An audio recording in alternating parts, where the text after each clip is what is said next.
2024년 첫 관훈 토론회를 시작하겠습니다. 안녕하십니까. 저는 관훈클럽 71대 총무를 맡은 이우탁입니다. 연합뉴스 선임 기자로 재직 중입니다. 지금 보시다시피 지금 장내 열기가 뜨겁습니다. 취재진들도 많이 와 계시고 이 관훈클럽의 대선배님들, 회원님 여러분 많이 찾아주셨습니다.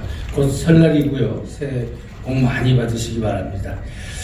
관훈클럽은 여러분들 잘 아시다시피 한국 언론에서 가장 오래되고 독립성을 무엇보다도 그동안 유지해온 전통의 중견 언론인 모임입니다. 한국 사회의 격변기마다 시대의 화두를 우리 관훈 토론이 그 이정표 역할을 해왔다고 자부하고 있습니다. 오늘 국민들의 관심이 집중되고 있는 한동훈 우리 국민의힘 비대위원장 모시고 올해 첫 관훈 토론을 하게 됐습니다. 열기가 뜨거운데요. 우선 이런 귀한 시간 내주셔서 초청에 응해주신 우리 한 위원장님께 감사드립니다. 뜨거운 환영의 박수를 보내주십시오.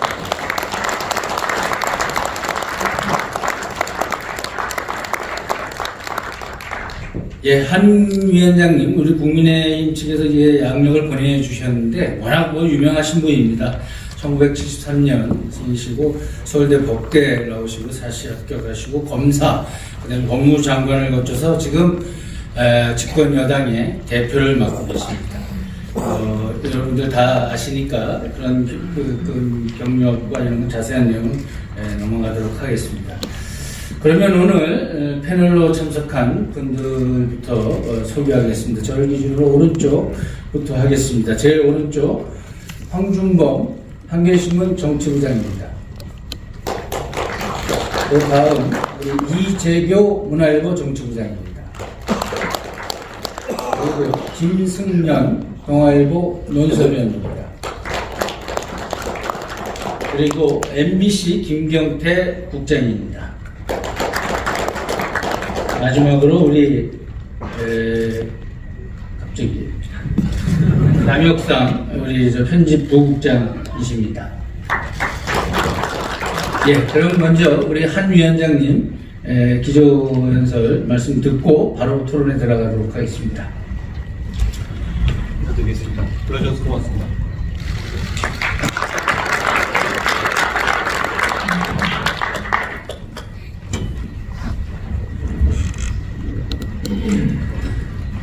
존경하는 동료 시민 여러분, 언론 여러분, 안녕하십니까? 국민의힘 비상대책위원장 한동훈입니다.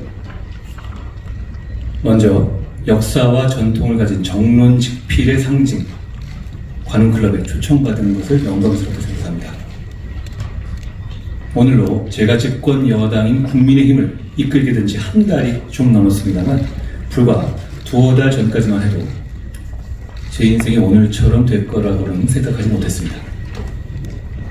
오늘 토론에 앞서서 제가 어떤 마음으로 정치의 길에 나섰는지, 그리고 목련이 피는 4월 10일까지 어떤 일을 할지에 대해서 말씀드리겠습니다. 지난 연말 제가 비상대책위원장으로 거론될 때 저를 아는 모든 분들이 하나같이 미쳤냐? 절대 수락하면 안 된다 라고 했습니다. 정치권 만만한 것 아니니 너만 소모될 거다 라는 얘기였는데요. 사실 누구라도 그렇게 생각할 만한 상황이었고 저도 그렇게 될 가능성이 아주 크다고 봤습니다. 한 달이나 지난 지금도 그 말이 맞다고 생각합니다.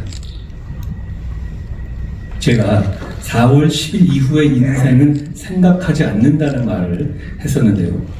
그 말은 100% 진심입니다. 그 후의 인생은 그때 가서 보겠습니다. 저는 이재명 대표의 민주당이 4월 총선에서 이겨서 개딸 전체주의와 운동권 특권 세력 의회 독재를 강화하는 것이 이 나라와 동료 시민을 정말 고통스럽게 할 것이라고 생각했습니다. 비상대책위원장을 수락하면서 오로지 제가 기상대책위원장 하는 것이 그걸 막는데 도움이 되는지 아닌지만을 기준으로 결정했습니다. 민주당은 자주 저보고 어린 놈이라고 하지만 제 나이 정도만 돼도 자기가 뭘 할 수 있을지는 대충은 알죠. 저는 제가 국민의 힘을 이끌게 되면 승리에 기여할 수 있을 것이라는 확신이 있었고, 그래서 그 길을 가보기로 했습니다. 그렇게 결심했습니다. 저는 큰 결정 과감하게 하려 합니다. 그냥 명분, 상식, 정의감 이런 기준으로요. 여기서 생각이 많아지면 사가 끼기 쉬운 것 같더라고요. 그 후 일하는 세부의 과정에서는 하나하나 돌다리를 두드리는 편입니다. 그 거꾸로가 되지 않으려고 노력합니다. 앞으로도 그러지 않도록 노력할 겁니다. 저는 4월 10일까지 완전히 소진될 수 있도록 할 수 있는 모든 것을 다 할 생각입니다. 여기서 잠깐 제가 생각하는 국민의힘의 지향점에 대해서 말씀드리겠습니다. 대한민국의 헌법은 자유민주주의를 기본으로 하고 국민의힘은 바로 그 자유민주주의 정당입니다. 선택권과 경쟁이 존재할 때 시민의 권익에 증진되고 사회가 발전한다는 것이 저의 강한 신념입니다. 국가는 공정한 경쟁을 보장하고 경쟁에 참여하는 것을 권장해야 합니다. 그 과정에서 경쟁의 룰이 지켜질 것이라는 확고한 믿음을 드려야 합니다. 동시에 경쟁에서 이기지 못하는 사람들, 그리고 경쟁에 나서고 싶지 않은 사람들도 인간다운 삶을 살 수 있도록 보장해야 합니다. 우리 국민의힘은 그런 철학과 기본 방향을 가지고 개별적인 이슈마다 정답을 찾을 겁니다. 우파 정당이든 좌파 정당이든 중도 확장을 해야 한다는 전략을 말합니다. 그런데 모든 이슈에 대해서 일관되게 중간 위치의 입장을 갖는 사람이라는 건 현실 세계에 존재하지 않습니다. 제가 생각하는 중도층은 어떤 이슈에서는 오른쪽의 입장, 어떤 이슈에서는 왼쪽의 입장을 갖는 사람들, 즉 평균 내면 대충 중간 정도의 수치가 나오는 분들을 말하는 거라고 생각합니다. 그러니 이분들의 지지를 받기 위해서 기계적으로 중간 지점을 겨냥한 답을 내는 것은 잘못된 판단입니다. 대신 개별 이슈마다 어느 쪽에서든 선명하고 유연한 정답을 찾으려는 노력을 해야 한다고 생각합니다. 제가 이끄는 우리 국민의힘은 그렇게 할 겁니다. 인혁당 사건의 국가배상에 대한 소위 비꼬문 문제를 해결한 것은 우리 정부의 덤목이었습니다. 국가배상을 받은 사람이 판례 변경으로 받은 돈보다 더 큰 이자를 나라에 토해내야 하는 억울한 사안이었죠. 지난 민주당 정부는 거칠게 말해서 자기 편임에도 불구하고 책임지기 싫고 귀찮아서 그 불합리를 방치했죠. 저는 그건 명백히 억울함이 있는 사안입니다. 국민의 억울함을 해결해 주는데 진영 논리는 설 자리가 없다고 생각해서 여러 반대에도 불구하고 취임짓고 그 문제를 해결했습니다. 지난 민주당 정부는 그러다가 배임 책임질 수도 있다라는 이유로 인혁당 관련자에 대한 비꼬문을 방치했지만 저는 국민의 억울함을 해결하는데 그게 죄가 된다면 장관이 제가 처벌받겠다는 말로 관계자들을 설득했습니다. 군복무 중 순직한 고 홍정기 일병 사건에서 가족의 위자료 청구권을 인정해주기 위한 국가배상법 개정 역시 같은 기준이었습니다. 국민의 억울함을 해결하는 데는 내 편, 정치적 유불리가 일자리가 없어야 하기 때문입니다. 저는 우리 국민의힘은 상식적이고 합리적인 우파 정당이지만 지금의 민주당보다 더 유연하고 더 미래지향적이고 더 실용적일 뿐만 아니라 어떤 면에서는 더 진보적이라고 생각합니다. 제가 이끄는 국민의힘은 책임감과 반의라는 점에서 과거와 다를 것이고 이미 그렇게 변화하고 있습니다. 집권 여당으로서 약속을 하면 반드시 실천하고 허황된 말로 국민을 현혹하지 않을 겁니다. 그리고 국민들께서 합리적 비판을 하시고 불편해하시면 과거처럼 시간 끌고 뭉개고 미루지 않고 바로 반응할 겁니다. 속도감 있게 결정할 거고 일단 그렇게 결정하면 좌고우면하지 않고 원팀으로 실천할 겁니다. 국민의힘이 파이팅 있게 더 속도감 있게 달라졌다고 느끼시는 분들이 앞으로 많아지실 겁니다. 국민의힘은 동료 시민들의 일상 속에 존재하는 격차를 해소하는 데 집중하겠습니다. 국민에 대한 강한 책임감을 바탕으로 교통, 안전, 치안, 건강, 경제, 의료 등 우리 사회에 깊숙이 존재하는 다양한 영역에서의 불합리한 격차를 해소하고 줄이는 데 집중하겠습니다. 격차에서는 거창한 이념이 아니라 현실입니다.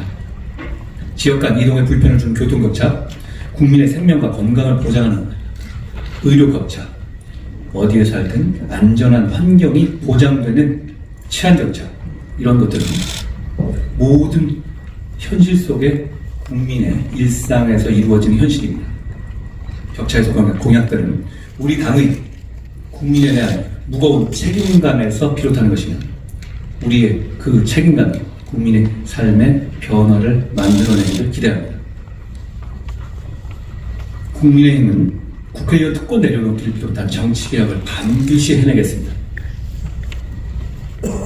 지금의 강한 진영 대결의 양상 때문에 지금 저희 당을 포함한 각 당이 제시하는 정책들은 각 당의 지지율에 거의 대부분 수렴하고 있습니다. 내용이 아니라 한동훈이 제시한 공약은 국민의힘과 저에 대한 지지율에 수렴하는 거죠.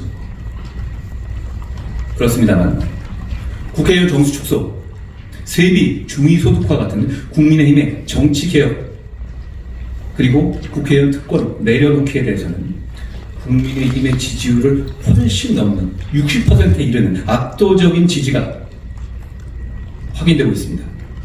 그만큼 진영을 초월한 국민적인 요구가 있다고 생각합니다. 이건 포퓰리즘이 아닙니다. 이런 포퓰리즘이라면 저는 기꺼이 포퓰리스트가 되겠습니다.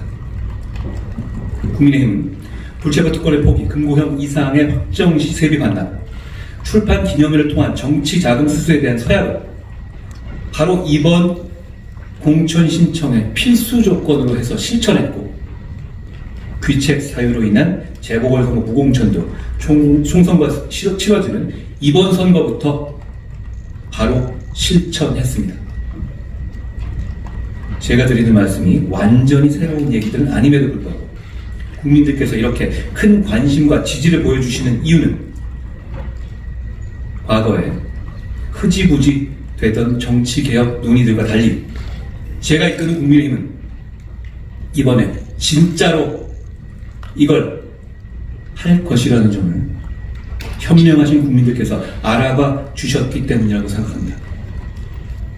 정말 그렇습니다. 법 개정 없이 할 수 있는 것들 이미 실천하고 있습니다. 돌이킬 수 없습니다. 동료 시민들과 언론인들께 다시 한번 공개적으로 약속합니다. 이 정치개혁 시리즈 반드시 실천하겠습니다. 더 발굴해서 더 실천하겠습니다. 우리는 국회의원의 특권 내려놓기를 말한 처음은 아니지만 그걸 실천한 처음이 되고 싶습니다. 낙타를 쓰러뜨린 마지막 보찜을 얹은 사람이 되고 싶습니다. 저는 정치를 시작하기 오래전부터 동료 시민, 동료라는 말을 좋아하고 많이 써왔는데요. 제가 말씀드리는 동료 시민에서의 시민은 특정 지역에서의 주민을 말하는 게 아니라 자유롭고 평등하고 권리를 가진 주체, 즉 개인을 말하는 거였습니다. 과거에 국가의 시대, 국민의 시대가 있었다면 이제는 개인의 시대, 시민의 시대라고 생각합니다. 자유로운 시민이 창의와 혁신을 통해서 공동체의 번영과 지속 가능성을 만들어 나가는 거죠. 그런 시민들 사이의 연대의식이야말로 성숙한 민주주의 사회를 지탱하는 것이라고 생각합니다. 이제 마무리하겠습니다. 민주당의 의회 독재가 계속됨에도 불구하고 국민의 힘이 무기력한 모습만을 보여드린 점을 우리 국민의힘은 반성합니다. 속도감 있고 활력 있는 정치로 국민들께서 우리 당이 하는 말과 행동에, 정책과 싸움에 공감하시면서 감정이입을 하시면서 국민의힘의 정치를 국민의 정치, 나의 정치로 생각하실 수 있게 하겠습니다. 국민을 위해서 대신 싸우고 국민이 처한 문제를 대신 해결하는 믿음직한 동반자가 되겠습니다. 목련꽃이 피는 봄이 오면 국민들의 사랑을 받기를, 국민들의 선택을 받기를 고대합니다. 고맙습니다.